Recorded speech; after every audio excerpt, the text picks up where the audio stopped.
College House. And James he grew up in East London, as we all heard earlier. He went to Selborne College.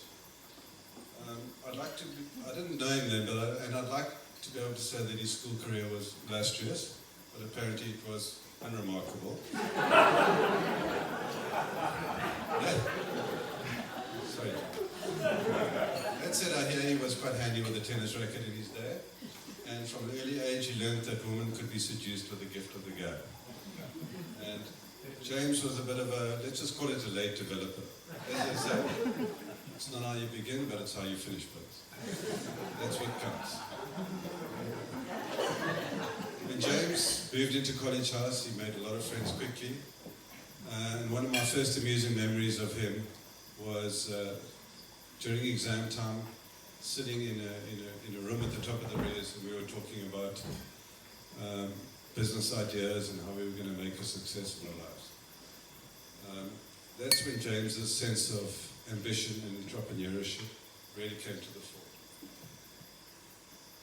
I think the one chap, in fact he might be Ian Rayner, I think he was, he had a brilliant idea. He was going to sell firewood in St. Francis to make money over the holidays. James said no, James didn't like that idea too much. He said no, what we should do is actually set up a business, like a used car dealership. And he was studying marketing at the time, and he said, you know what we should do is actually offer free LM prawns to all customers that drove past this car dealership. And that would attract the customers in.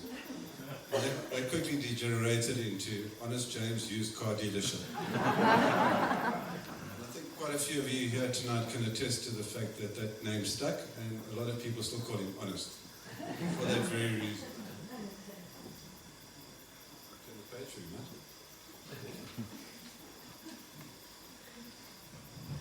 All of us had lofty ambitions in that race that evening, and we used to talk about them, how we were going to conquer the world, how we were going to do all sorts of things, and how we would one day fly our own Learjet. It's a funny thing that we know where that ended up. But there were certain game changers in James's life. And I tried to, when I was thinking of this speech, I thought about these game changers. One was Rhodes University. That changed James's life. The second was the discovery of hair gel. It really changed him.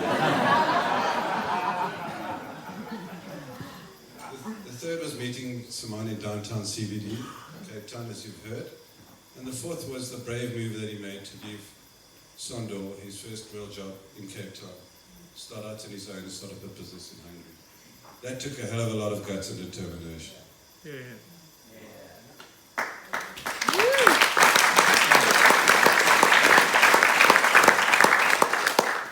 So James started off, he arrived in Cape Town, started his business career at Sondor. He travelled around the world selling their phone products to various people. And he met a lot of people on his travels, and some of those became his partners in later life when they started their phone producing business in Hungary. At an early stage, James recognized that if you wanted to lead a good life in South Africa, one had to earn foreign currency. And he did quite well in that respect, I should say. I could tell you a lot of stories about James in those early days. We shared a few digs together. Frederhoek, Camps Bay, Tamboerskloof, Clifton. And it was during those days that James actually met Simone. Now what Max said to you earlier and what Matthew said to you earlier don't quite tell the full story of James being And I know a lot of you have heard the story before, but it bears worth mentioning again for those who haven't. There was a dance floor. Simone was with the work colleagues, and they were dancing on that dance floor. James may have been hammered, I'm sure he was, and he sidled up to them. You said that. And he leant over and said the following: "I'm sorry, sweetness, I couldn't but help overhearing your conversation. Where are you from?" To that, Simone replied, "From Germany." James said, "Really?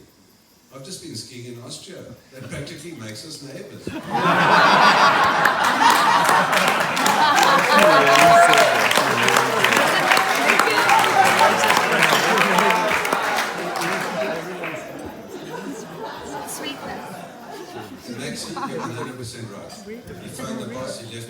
messages, he persisted, he wore her down. Eventually, they got married in a magnificent ceremony in the Landsrijk Hotel in Stellenbosch. Those of you who were there might remember those lift balloons going up into the night sky, bearing messages of love, happiness, and success. And as was customary on our wedding days, we used to always play golf on our wedding days. So the groomsmen and a couple of close friends would go and play a game of golf just to ease into the ceremony and the proceedings.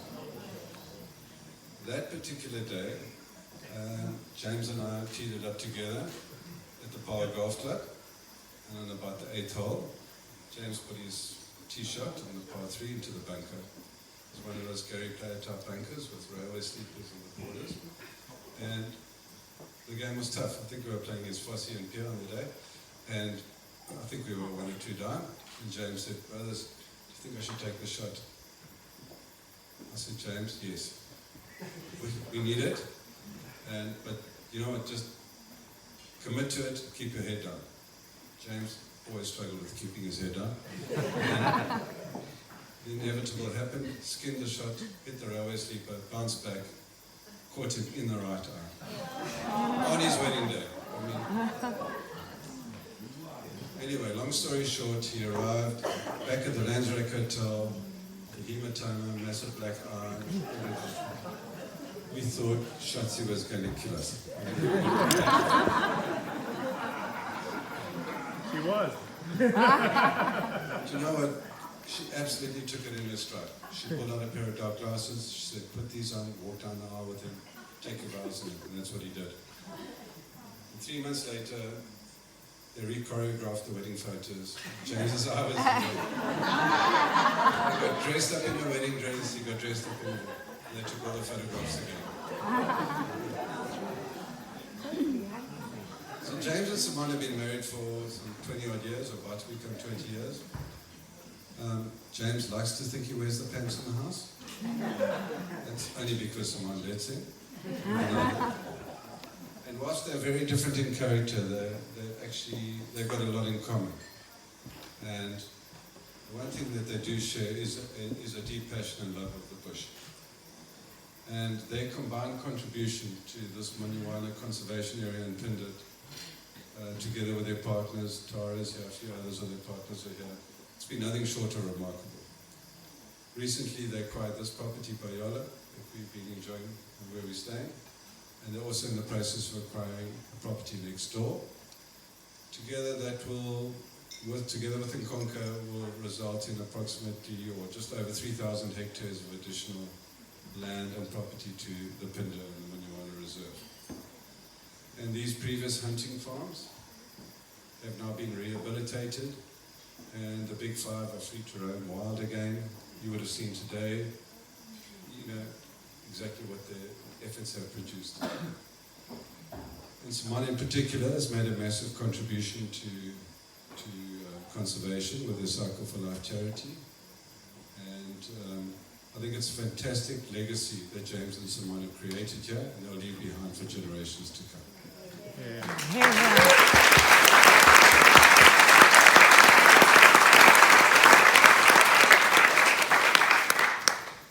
In fact, I was thinking about it in preparation, and James is actually a bit of an animal. He has the characteristics of a few animals. What did you say, Settle Brothers? At university, he was a bit like a hyena. He was an opportunist, and he fed off our scraps.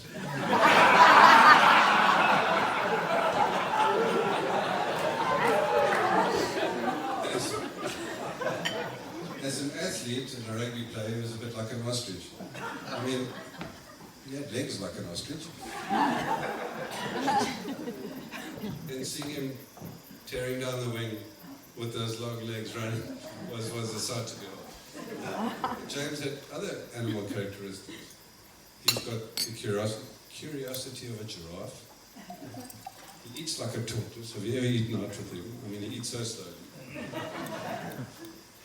But he has the loyalty of a dog, the heart of a lion, and he likes to think he's hung like an elephant.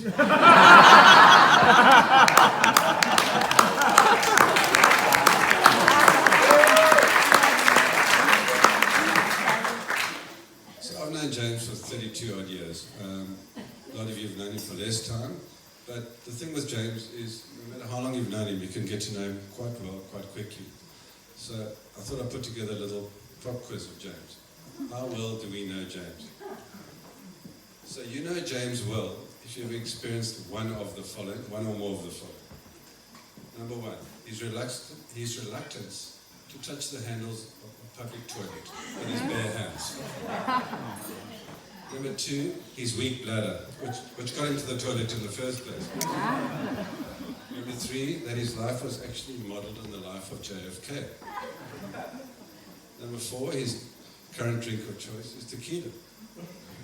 Number five, he loves physical exercise. I think Schatzi gave him an e-bike for his 50th. Number six, he's ambidextrous. If you've ever played golf with him, he drives, plays his irons with his right hand, and he puts and chips with his left hand. Number seven, his extreme reluctance to travel in any class below business class. Number eight, that he's most respectful to senior citizens. He still calls his parents friends, auntie and uncle. It's an Eastern Cape thing. Number nine, that he calls people either sweetness, pilgrim, or bandits. You with me, brothers?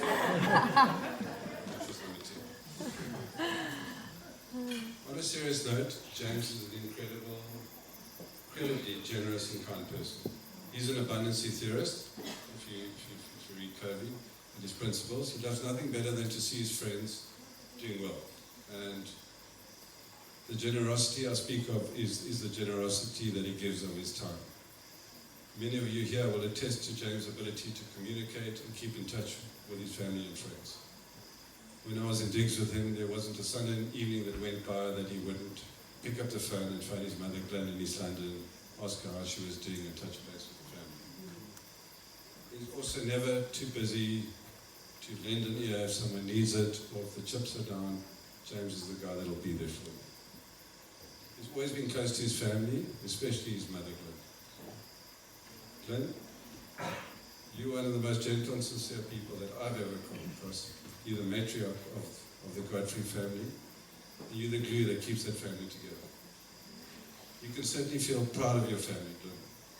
Ever since I've known you, you've always put them first, ahead of yourself. You've quietly gone about your business in your usual demure and ladylike manner. You've always been there for your family, and you've taught them good morals, good ethics, and impeccable manners. And you should be very proud of it. I know Glenn is very proud of James, as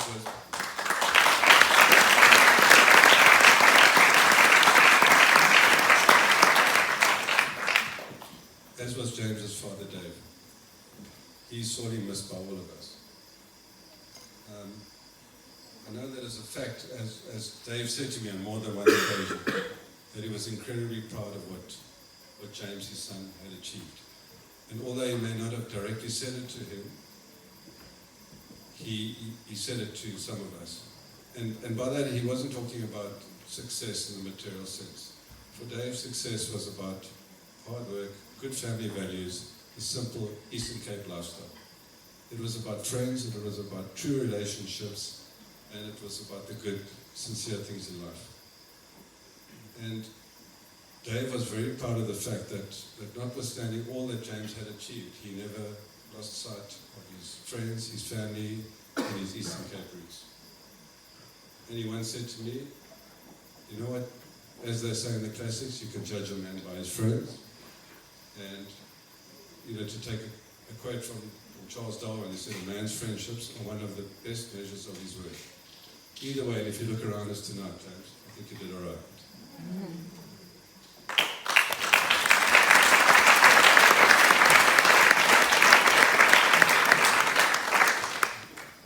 James has also been an incredibly good brother to Chrissy, Bridgie, and Ingrid.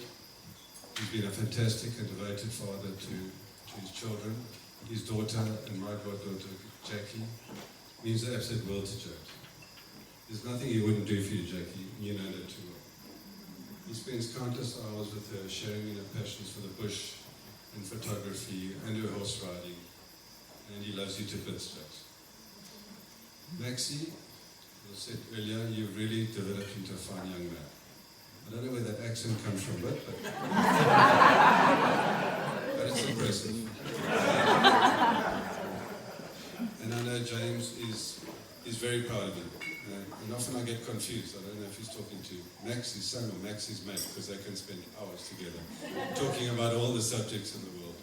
They are peas in a pod, and they have a fantastic relationship. Well done, Maxie. Also to everyone in the Godfrey clan, and I know that Sabina will talk more about the Volker clan tomorrow, but Manfred and Brigitte and Ollie, fantastic to have you guys here. It's great to see all the family out here, and it's really good to see you guys having a good time with us. So to conclude, the 50th for me is about reflection. It's about reflecting on people whose birthdays we are celebrating, James and Simone's birthday. It's about reflecting on what they mean to us and what we mean to them.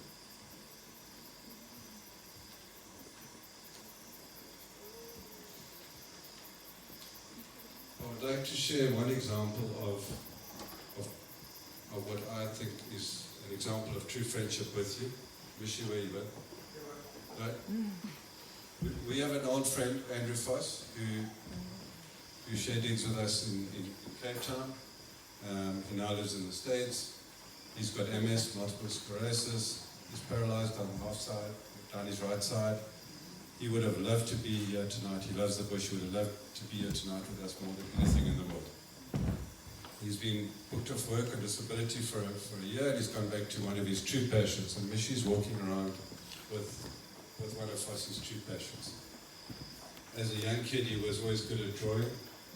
And what you see walking around is a charcoal drawing of what Fossi drew for James and Simone for their birthday. They took him.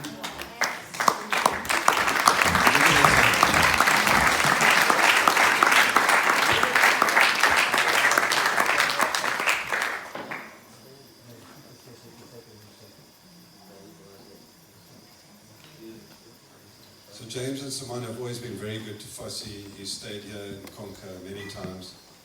And to show his appreciation for them, he spent over 140 hours drawing this zebra in chocolate. Have a look at it closely a bit later.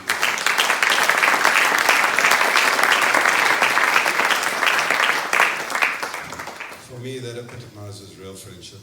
For me, that is true friendship. And I think it's a fantastic reflection of how much you mean to some people in this world. One of my Jewish clients once said to me that a rabbi once told him that we are only worth what we're willing to share with others. I can say this and say to both you, James and Simone, tonight, you're always willing to share everything you are and you have with others.